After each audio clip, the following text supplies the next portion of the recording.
All right, it is 11 on the dot and we're going to get started today. So good morning and welcome everybody. Well, good morning for us on the West Coast. I don't know where you are, it might be afternoon. Either way, happy Friday. Thank you for joining us for today's webinar. Today we will be presenting Onboarding for Success by Allison Horak. Just a little housekeeping before we get started. This session is being recorded. We will post a link to the recording and slide deck on the webinar page of our website as soon as it is available. I will post the link as soon as this webinar is wrapped up as well in the chat. To ensure a high quality recording, all attendees are encouraged to mute your mic. If you have any questions during the presentation, please type them into the question box in your Zoom control panel. And if we have time at the end, we will answer your questions then. Finally, I'll take a minute here to introduce our presenter, Allison. So Allison is an independent training consultant and a member of the California and Oregon State Bars. While working as in-house counsel for an Oregon corporation, she handled litigation matters as well as training and educating corporate members on various legal issues.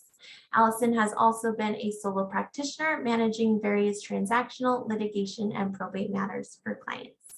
Now, without further ado, Allison, take it away. Thank you. Thanks so much, Marissa. And thank you to you all. Wow, we're well over 100 folks here today, and we only have 30 minutes to talk about this really big topic. So I know you know, like the point of this, it's 30 minutes. I'm not trying to hide the ball. You know, it's a little bit of a teaser. We do have a full day workshop on this topic coming in August. So this is meant to promote that. I don't see any reason to hide the ball. That is what's going on, but I do have, real content in these 30 minutes. So let's get started. I would like you to use the chat for this. I know there are a lot of us here, but so we're going to do yes, no, just in the chat, like the letter Y for yes, the letter N for no, just to kind of get a pulse in the room. So here we go. Here's the first question. I'm not asking what it is. I'm just asking yes, no. Do you have a first day of work horror story? Oh, I'm kind of surprised with the number of no's on there. But you're coming in. There are some exclamation points. Lots of no's, but definitely some yeses. I don't know. I'm just kind of gauging maybe 40% yes, 60% no, something like that. Okay, it's gonna look similar on the slide, but it is a different question. Here we go. Do you have a first day of work success story?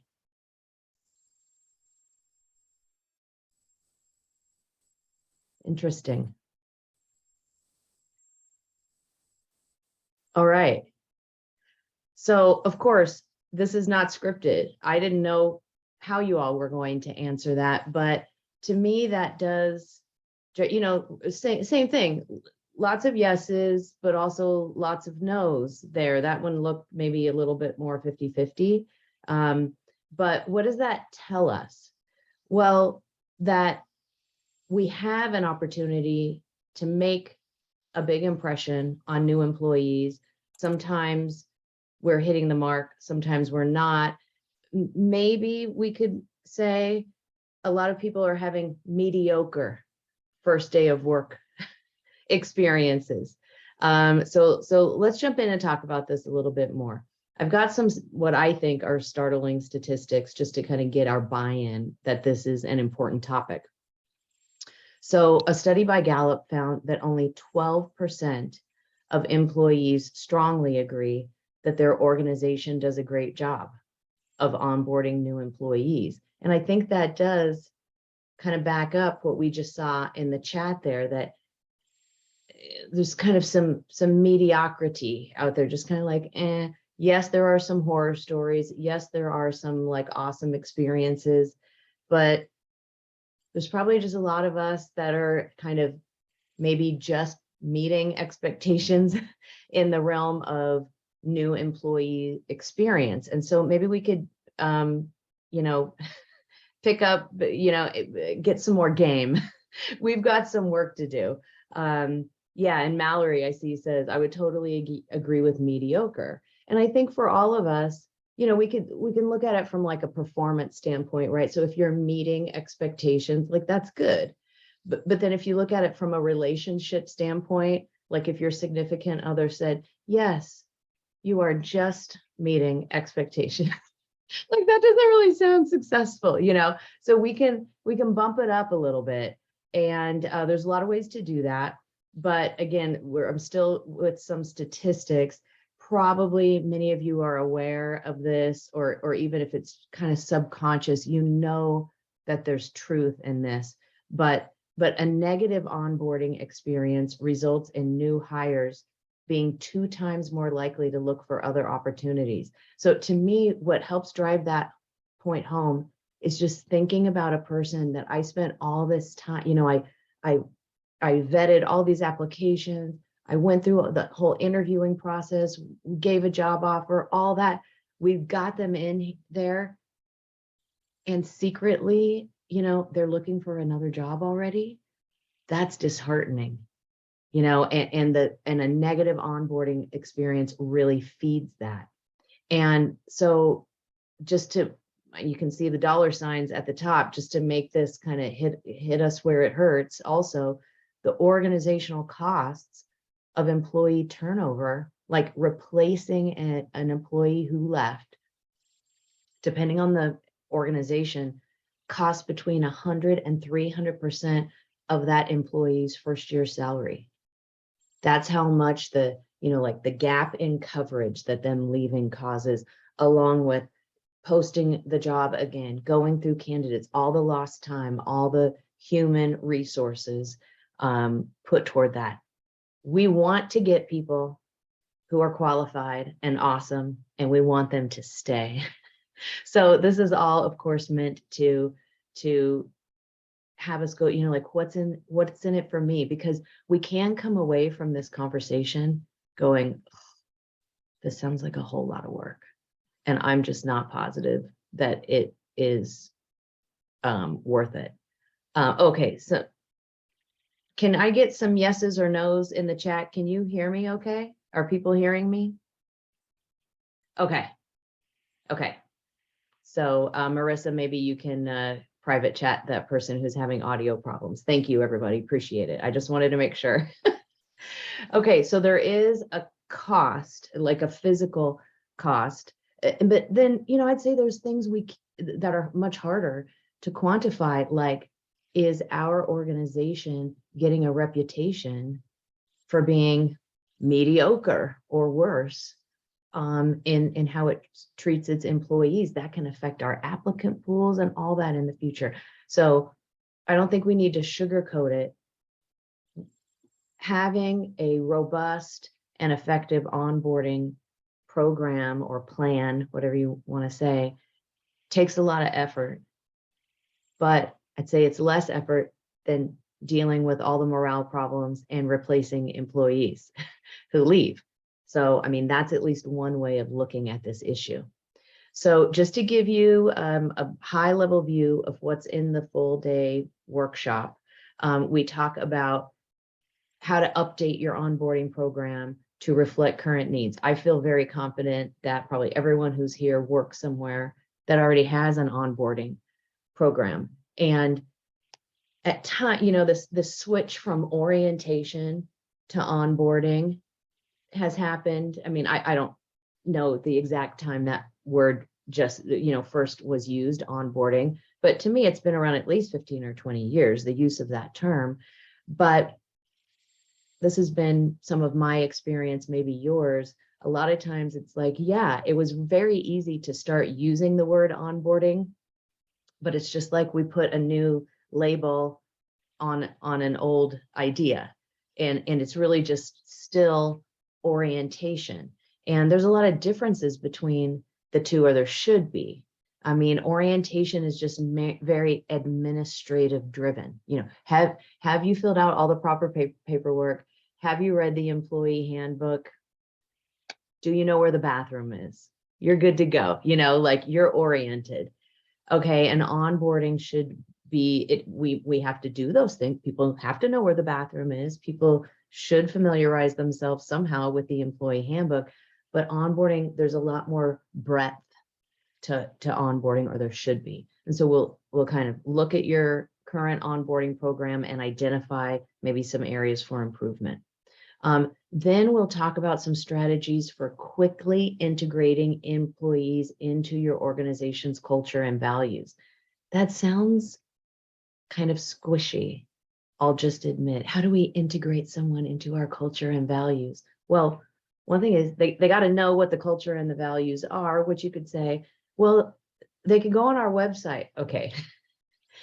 Yeah, but what does it really mean to work here? What does it really mean to serve the community we serve? And so, we'll talk about ways of doing that, get their buy-in. That's one of the three main things that motivates people at work. Once you pay them enough money for the work they're doing, a reasonable wage for the work they're doing, now money does not motivate people typically. What does? Autonomy, mastery, purpose. And so that one right there that's on the screen, that taps into the purpose. Do new employees understand the purpose they're fulfilling? And I think that's really exciting. Okay, then we'll talk about what kinds of tools and resources should we give new employees? What do they really need to be successful? And of course, each of you, that's a different answer. It's agency or organization specific. And then finally, this one I feel really strongly about. How can we prepare new employees for meaningful work? And I'll say it in maybe a little bit more plain language, but how do we get people working like in the first week? I don't know about you, but I've had several jobs where I did not do meaningful work for 2 to 4 weeks. I just kind of sat there collecting a paycheck because, and I'm going to do air quotes, but no one had time to train me. So boring. And people apply to jobs because they need jobs, but usually people are excited to do the work. And then we hire them and we don't give them any work to do except read a handbook. No, that does not, work for people. So we have to get them in and actually doing work soon. So how can we do that? So those are some of the high points of the full day workshop. So in our remaining minutes that we have, I want to find out from you, what, in your opinion, is the ideal onboarding experience? So I won't be able to read all of them. We are close to 200 people, which is amazing. But I'd like you to, and not everybody has to do this. If you're in the mood to participate in this way, that'd be great. But no more than 2 sentences in the chat. What does that evoke for you? The ideal or onboarding experience would include what for you? And, we won't have, answers may vary. We won't all have the same answer, but just what, like immediately, just on kind of an emotional level, what did that trigger for you?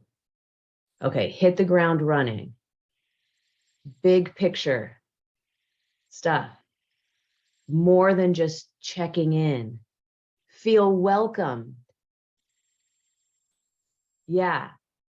Someone caring about my professional development, like from the door. Okay, excellent. Having a plan, but not feeling overwhelmed on day one. Yeah, there is kind of like that Goldilocks, right? Like we don't want them to be bored, but we have to balance that with not overwhelming them. I just got here. I don't know what I'm doing. Don't assign me lead on a huge project either. Yeah. Warm introductions. Oh, this is interesting. War and success stories. That I could see that. I hadn't thought of that, Andrew, but kind of like to integrate you into the team and like you have that collective, like the oral history of the team. I like that. Okay. Tools and resources. The current desk manual. Okay, excellent list. Thank you so much, everyone. I love this. Grace gets the award for very practical. Maps of the office with key locations noted. Yeah, And someone may have said this, and I apologize if I missed it. I mean, I know you understand that was a lot to intake in a few seconds, but I want to know like who the big cheese is and what he or she looks like. Because I have worked somewhere for more than a month and like never even laid eyes on the director or whatever, or I did pass her in the hall, but I didn't know who she was. Like it's a lot of it is like the unwritten stuff. Somebody needs to clue me in, please. All right. Okay, a support system. Okay, very good. So I'm gonna continue. Love all the ideas. Thank you all. So thinking about, for those of you who have had a maybe less than perfect first day on the job from your past, just take 5 seconds and picture that. I'm not trying to have you relive something horrible, but just, something to where like that could have gone better. Day one at ABC organization, whatever, that could have gone better. So just remember what happened or what didn't happen for just like a second. Okay, so you've got the situation in your mind. Then I'm asking you this, which is perhaps similar to the question I just asked you, but it's a little more narrow. Thinking about the less than perfect thing that happened to you, what's one thing that would have changed that experience for you? One thing that would have made you maybe feel more welcomed, more warm and fuzzy, more embedded, more valued on day one?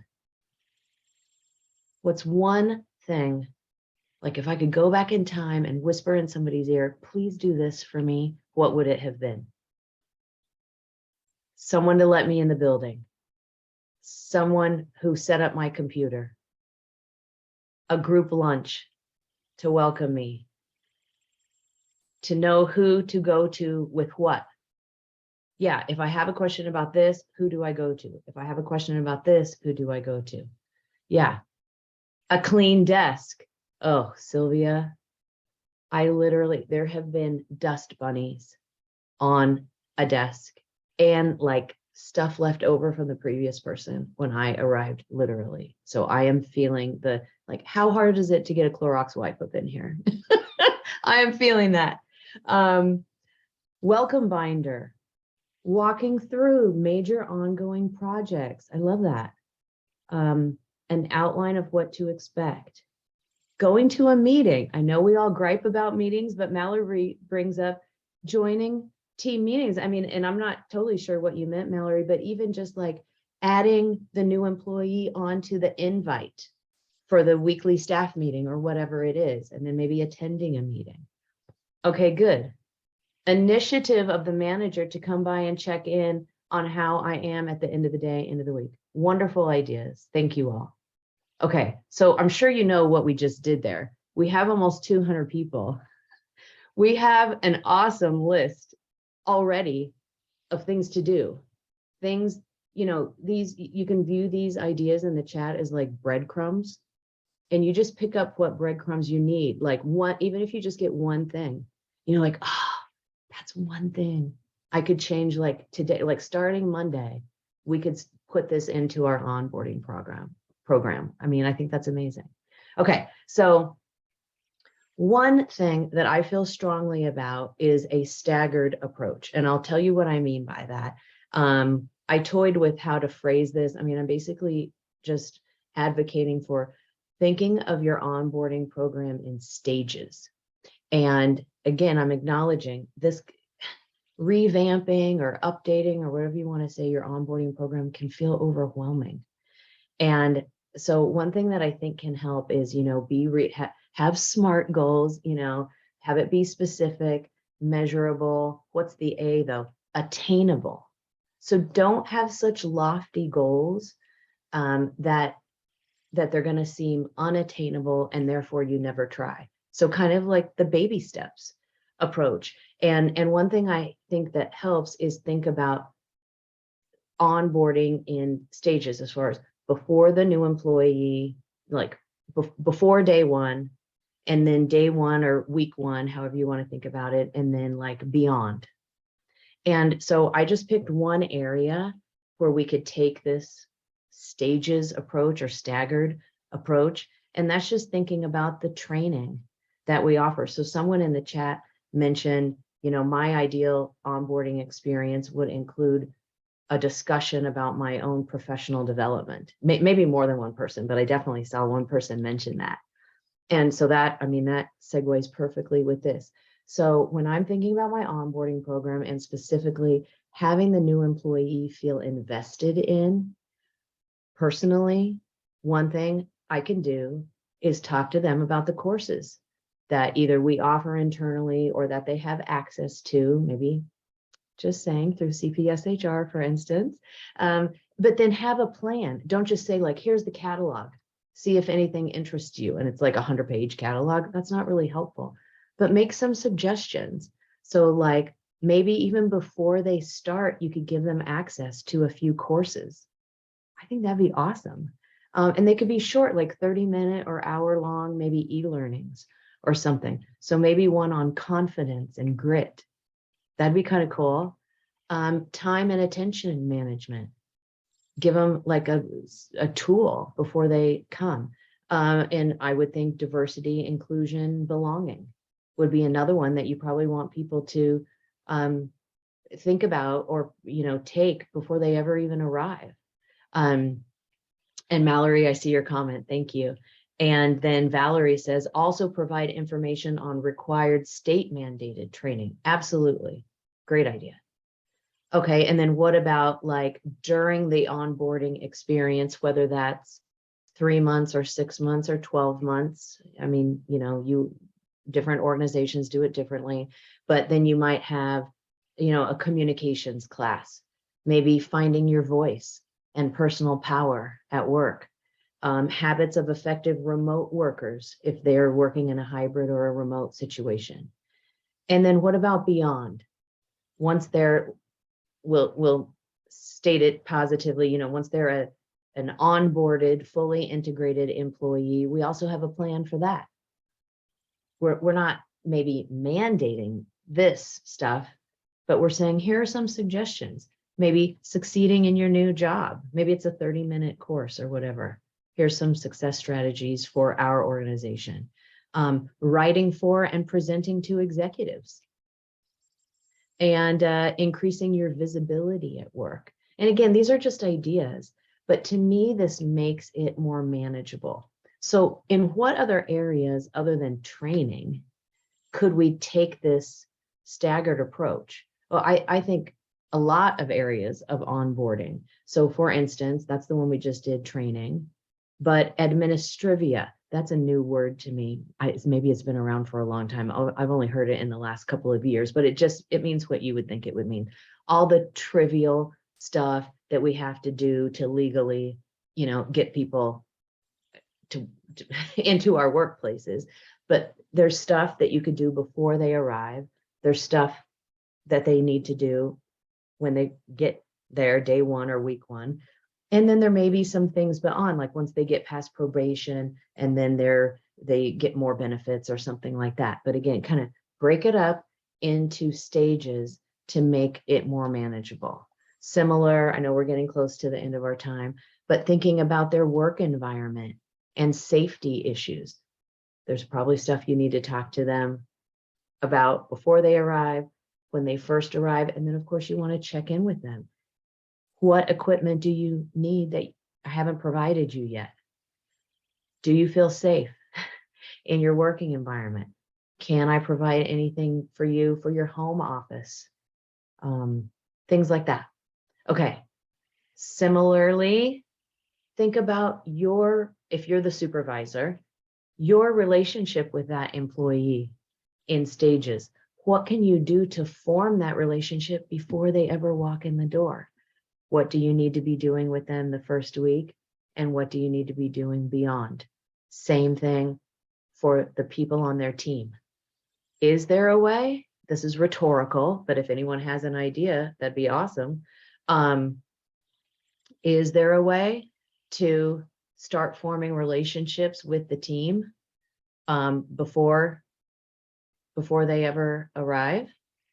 And Valerie brings up an interesting question. Is there a legal concern with asking people to do training before they've started being compensated. I do think that's something you'd have to think about. I talked to HR and maybe, legal about that. And maybe it's something you could, pay them for, that, I don't know, you might have to like almost a 1099 situation or something. Maybe that would be an administrative nightmare. I don't know, but you could make it discretionary, or whatever.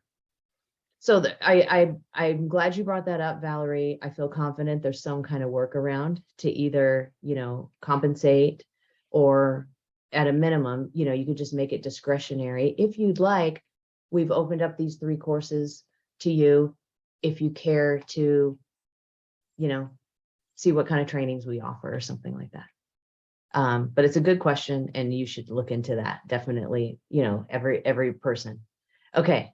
So supervisor relationship, team relationships, and then also any kind of extracurricular activities and benefits. And you might be like, what do you mean extracurricular activities? Well, just for instance, like, does your agency have its own Toastmasters chapter? If so, I mean, you could start laying the foundation for that. You could give them a pamphlet or, information on it, or a meeting invite, before they ever even start, so they feel welcomed. Okay, so that is one of my big ideas about, not that it's my idea, I didn't come up with this, but that's something I feel strongly about that can help make this more easy to implement, is break it down, think smaller steps, and just pick a couple of key things that you want to do and start small and then build from there. Okay. And yes, somebody private chatted me, but in just a couple of minutes when we end, there will be a link to register for the course. Thank you for asking. Okay. So I know that probably all of us feel like I have enough on my plate, lady. And now you're giving me more stuff, but I think we could probably get behind this. The new employee experience, if I'm their supervisor, and you could also say if I'm in HR, like, that is my job.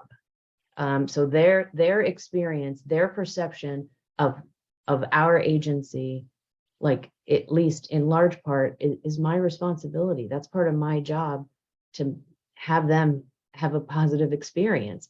And so I like this to personalize it. Think about setting goals for myself related to my employee's first year experience, rather than it being like, here are benchmarks the employee needs to hit, which those can be helpful. The employee has to have goals, but what are my goals for that employee?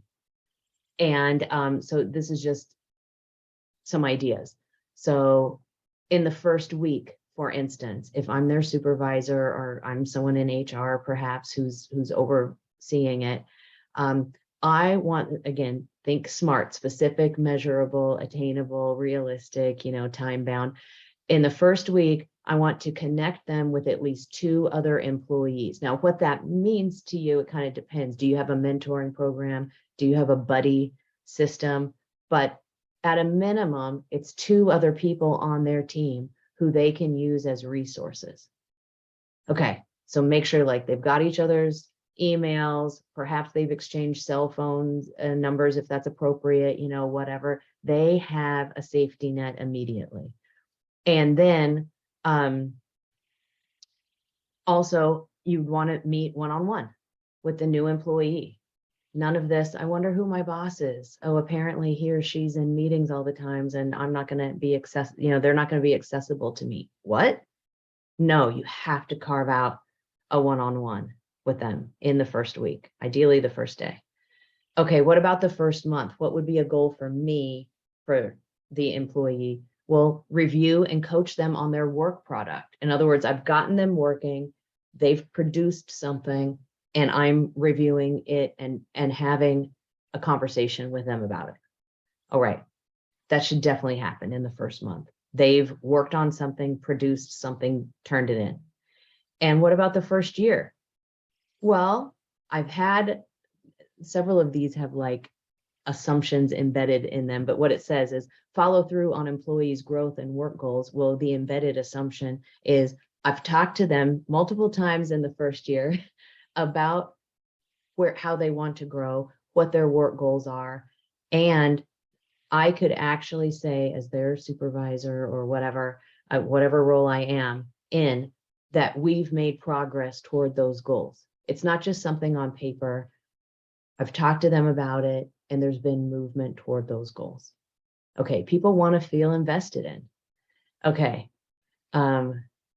Yeah, and technology can play a very big role in this. Totally agree. All right, we're at the end. That went by so fast. Okay, but ditch dull orientations and onboard for success. The full day class is on August 26th, and Marissa will put the registration link in the chat right now. I hope to see you all there. And there's my email if anyone wants it. And I'd love to connect on LinkedIn if you want to send me an invite. Thank you so much for being here. Thanks, Marissa, for giving access to these slides and the registration link. Thanks, everybody. Appreciate you spending 30 minutes with me this Friday. Thank you all. Thank you for your attendance, and I hope you have a wonderful weekend. Just a reminder, the full recording and slides will be on the CPS HR website. I put the chat in, or I put the link in the chat. I'll do it again, just one more time for good measure. And if you have any questions, feel free to email me or Allison, and you guys have a great weekend. Thank you. Thanks, everyone. Appreciate your time today. Thanks, Marissa. Of course. Thanks, Allison.